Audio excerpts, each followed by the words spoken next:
Salam sepak bola ya.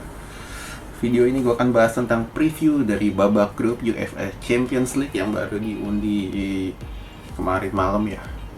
Dan ya grupnya udah keluar dan beberapa grup, terutama ada 2-3 grup ini cukup menarik, dimana kekuatannya pun ya merata juga. Oke, kita bahas dari grup A. City ketemu PSG, Leipzig dan klub Brugge. Nah, di City sama PSG satu grup dimana mempertemukan uang dari Abu Dhabi dengan uang dari Qatar ya. Ya, dan kalau gue bilang ini cukup menarik, dimana City pun juga memperkuat diri dengan mengatakan walaupun itu gue bilang nggak memperkuat juga, mengatakan Grealish dan ya katanya kan mau datangin Ronaldo juga, cuman masih simpang siur beritanya. Dan ya PSG seperti kita tahu kedatangan Messi dan Wijnaldum, Ramos dan Donnarumma, dan PSG di musim ini memang benar-benar membangun kekuatan demi meraih trofi yang mereka idamkan. Nah, selain dua tim itu ada Leipzig juga, dan ya Leipzig ya seperti kita tahu Leipzig ini walaupun sudah nggak ditangani oleh Nagelsmann dan sekarang ditangani oleh pelatih bekas pelatihnya Red Bull Salzburg, cuman ya dari segi squad nggak jauh banyak berubah, dan dari tipikal pola permainan pun juga lebih mengandalkan kolektivitas, nggak terlalu kayak musim lalu dengan mengandalkan speed ya. Cuman di sini dari sisi kekuatan ya City sama PSG ini lebih berpeluang besar untuk lolos, dan gue lebih menjagokan City sebagai juara grup ketimbang PSG, karena PSG di dua match awal ini gue nggak tahu kenapa Pochettino di PSG lebih mengandalkan skill individu, dan skill individunya terutama Messi, Neymar, dan Di Maria belum terbukti ampuh juga. Oke, lalu kita ke grup B. Ada Atletico, Liverpool, Porto, dan Milan ya. Dimana di sini ya kalau orang bilang ini grup neraka, cuman kalau gue bilang dari sisi permainan ya enggak juga, karena Atletico ini lebih mengandalkan parkir bus dan bertahan ala Simeone, dan kalau gue nonton ATM main ya ngantuk juga mainnya. Sedangkan Liverpool seperti kita tahu kalau misalkan trio lini depannya ini bagus, maka Liverpool akan bermain bagus. Cuman kalau misalkan trio lini depannya jelek ya selesai juga, karena Liverpool ini salah satu tim yang bermain ini nggak mengandalkan playmaker di sistemnya Klopp. Cuman kalau misalkan nanti mereka ini Liverpool terutama Klopp mendatangkan satu orang pemain lagi, dan konon katanya Sterling mau dipulangkan lagi, ya akan jauh banyak berbeda. Lalu Porto ya tempat finalis musim lalu, permainan pragmatis, dan ya tim asal Portugal pun seperti biasa mengandalkan skill-skill individu. Milan comeback setelah terakhir 2013 alias sudah 7 musim, dan di musim ini kembali lagi untuk bermain di grup B, dan ya seperti kita tahu Milan ini lolos di partai-partai terakhir di musim lalu Serie A, dan dari secara keseluruhan kekuatannya ya Milan ini mengandalkan striker gaya kayak itu Giroud dan Ibra, dan gue nggak yakin Ibra dan Giroud ini bisa untuk bersaing di grup B ini ya, karena kita tahu usia mereka juga sudah 35 tahun plus kan, dan mereka juga seperti biasa sama nggak punya playmaker juga. Milan kan kehilangan Hakan dan Donnarumma, ini salah satu kehilangan terbesar Milan untuk bisa bersaing di Liga Champions musim ini. Grup C ya, cuman di grup B ini gue menjagokan Atletico dan Liverpool lebih berpeluang lolos untuk ke babak selanjutnya.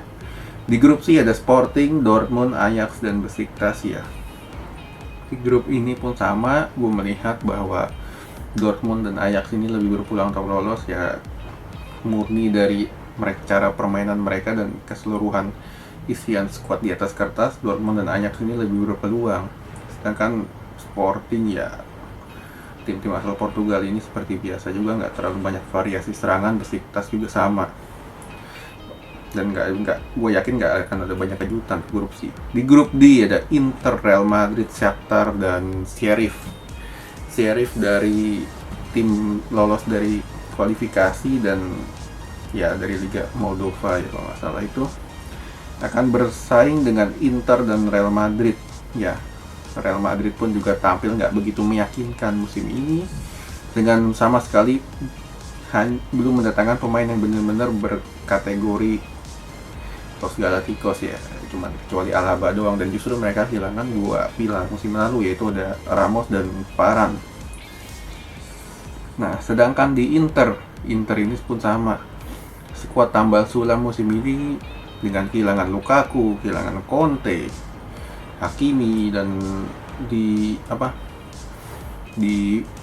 dengan Edin Dzeko dan Dumfries dengan pelatihnya Simeone Inzaghi. Dan gue pun menonton dari Inter pun ya, nggak beda jauh dengan yang sudah-sudah. Cuman ya kalau misalkan gue lihat peta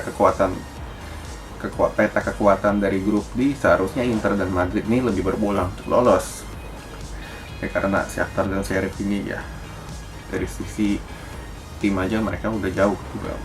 Lalu grup E ada Benfica, Bayern Munchen, Barcelona, dan Dinamo Kiev. Ya, Bayern dan Barca, terutama Barca Lakuman ini sama penampilan masih naik turun, dengan Bayern Munchen pun juga ya dengan pelatih barunya ya Nagelsmann, dan di partai awal sempat tampil meragukan, cuman kembali lagi Lewandowski on fire, Bayern pun ya kembali bisa cetak banyak gol. Ketemu Barcelona, dan feeling gue Bayern dan Barca ini akan bersaing secara ketat lah ke depannya di grup I. Ya, Benfica dan Dinamo Kiev ini juga ya jauh levelnya. Grup F ada Villarreal, MU, Atalanta, dan Young Boys. Nah, di grup F ini MU ini pun juga sama. Dari sisi di atas kertas orang bilang Pak MU ini grup yang ringan segala macam. Kalau gue bilang ya ringan dalam artian apa gitu kan, karena Ole ini pelatih yang taktiknya itu aja. Kalau misalkan 4-2-3-1 nya mandek, yang diganti bukan sistem tapi pemainnya.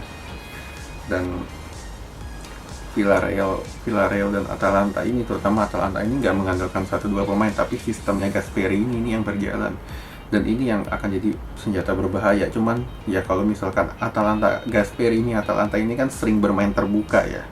Nah, sering bermain terbuka inilah yang disukai oleh MU, sama seperti ketika mereka ketemu Leeds kemarin. Dan kalau misalkan Atalanta bermain terbuka, ya bukan nggak mungkin MU sama Villarreal bisa lolos. Lalu di grup G ada Lille, Sevilla, Salzburg, dan Wolfsburg. Nah, ini grup paling yang nggak terlalu menarik ya, nggak menarik juga, karena 4 kuda hitam bersaing di satu grup. Dan ya feeling gua Sevilla dengan mungkin Salzburg yang akan lolos, karena Lille di musim ini penampilannya jelek banget beda dengan musim lalu. Lalu di grup H ada Chelsea, Juventus, Zenit, dan Malmo. Ya, Juventus kedatangan Allegri membawa angin segar baru, dan Chelsea pun sama kedatangan Lukaku. Skuad gak banyak berubah dari musim lalu, justru menambah kekuatan. Dan di sini gue melihat bahwa Chelsea dan Juventus ini akan bersaing lebih secara ketat. Dan feeling gue Chelsea akan menjadi juara grup, karena Juventus ini kan kehilangan seorang striker ya. Kita tahu juga kan Ronaldo sudah memutuskan untuk pindah. Ya, di grup H gue mencontohkan Chelsea dan Juventus untuk lebih lolos ke babak selanjutnya. Oke, sekian dulu.